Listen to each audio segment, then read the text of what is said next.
That was an oldie but a goodie. Next up, the weather. The blanket of hot air is creating some pea soup out there, and the fog's really starting to roll in on the Lake District. Folks on the road tonight, please drive carefully. I know it's a shot in the dark. The lake was our special place.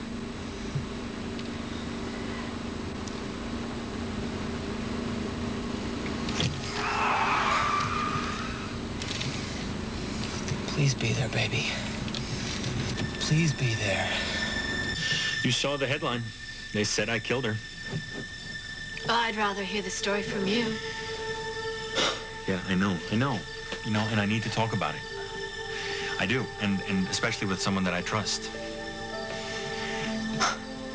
You know, it wasn't just that I loved Celeste, and I did, and God knows that I did, but I was her doctor. I knew that this disease was terminal, and she knew it. She knew it right along with me. And we clung to this fool's optimism. Well, love will do that. But I could not save her. And she looked up at me with these beautiful eyes, and I couldn't save her. And I live with this grief of having lost her, and this guilt that I failed her. You want us to go with you to Clayton? And it's just this beautiful body getting eaten up by this disease. And one day she lost the use of her legs, and the next week it was her hands. And then when her eyes went, she didn't want me to know. So, and she didn't want me to know. She didn't want me to know that she couldn't look into my face anymore. And so I became her eyes for her. And she had this incredibly artistic imagination, and she painted all these word pictures for me, and she would describe how one day she was going to walk out of the hospital, and how one day we were going to be together, and she described the house that we were going to live in. It was going to be this beautiful Spanish-style roof. It was red with blue shutters, and out of the window there was going to be a meadow, and there were always going to be wildflowers, a scent of wildflowers coming in through the windows. She had a wonderful imagination. Yeah, she did. And she had it down to the color of the eyes of the kids that we were going to have. And her husband didn't want kids, and he said they would get in his way, that they were a problem, and they would interfere with her plans. He was the controlling type, I guess. Yeah, you don't know the half of it. We didn't plan on falling in love. She came to me for help. Well, you did help her. Just was in an unexpected way. And she actually helped me, too. She helped me a lot. She opened me up a lot. You would not have known me then. I was very, very serious. I can't believe it. Yeah. Boy, I had my eye on the prize. And being a doctor was everything to me. She came into my life, and she changed all that. And she showed me how rich a life can be, and just how much more it can be. And it really was. And it really was with her in it. And it was more than I had ever imagined. Well, it sounds like you and she made a really beautiful dream. Yeah, we did. And then we couldn't pretend anymore. When she couldn't breathe on her own anymore, her lungs started to fail, and she started breathing on a machine. I think that's when she really gave up hope for the first time.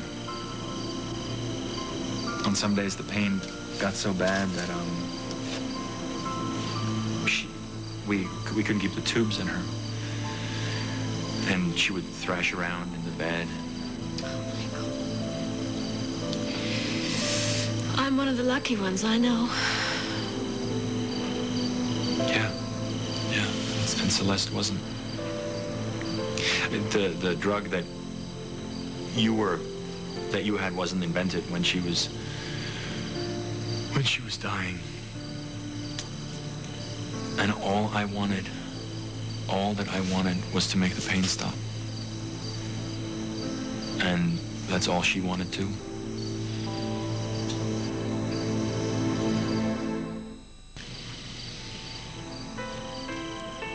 And then she begged me and asked me if I loved her enough to do it.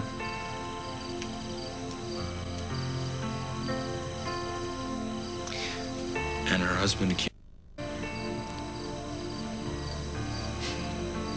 And legally, I did inject a lethal dose of painkiller. How could he have said that? I mean, he knew she had a degenerative disease. She was not going to get better. She was going to die. You were following her wishes. Jury has my word for that. It's nothing. And he worked very, very hard. He made sure he got a conviction. Well, what happened to you after that? Medical license. I served out my time. I got out of jail and I just kept on moving. Why? Why did you just keep on moving? Her husband. What? What do you mean? He swore he would kill me if he ever saw me again. Oh, God, Michael. He still blames me for Celeste's death. Most of all, he blames me for the love that she finally found with me. That's the love that finally set her free. I'm sort of like the doctor, and you're sort of like the patient. And I have some advice for you. You should get some rest. I'm fine. Honestly, I am fine. No, come on. Come on. You haven't eaten anything since we got here from Springfield. So, do you want to eat something or? No, I'm not hungry. Are you? Not really, actually. I think I sort of lost my appetite. Okay, why don't you lie down?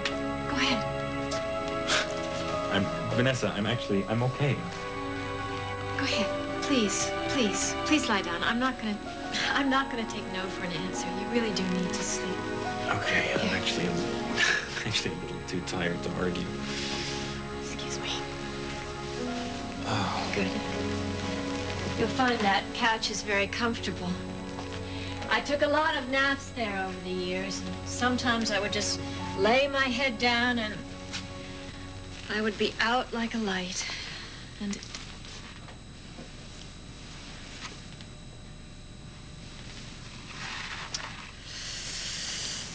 oh, you poor thing.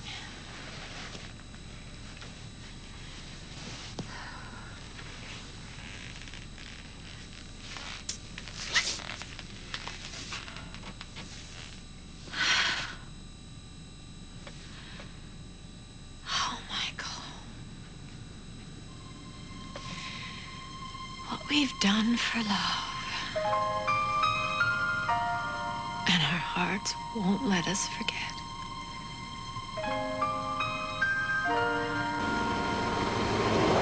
I can still feel you in my arms. Only a few more miles to go. You gotta be there. You gotta be there.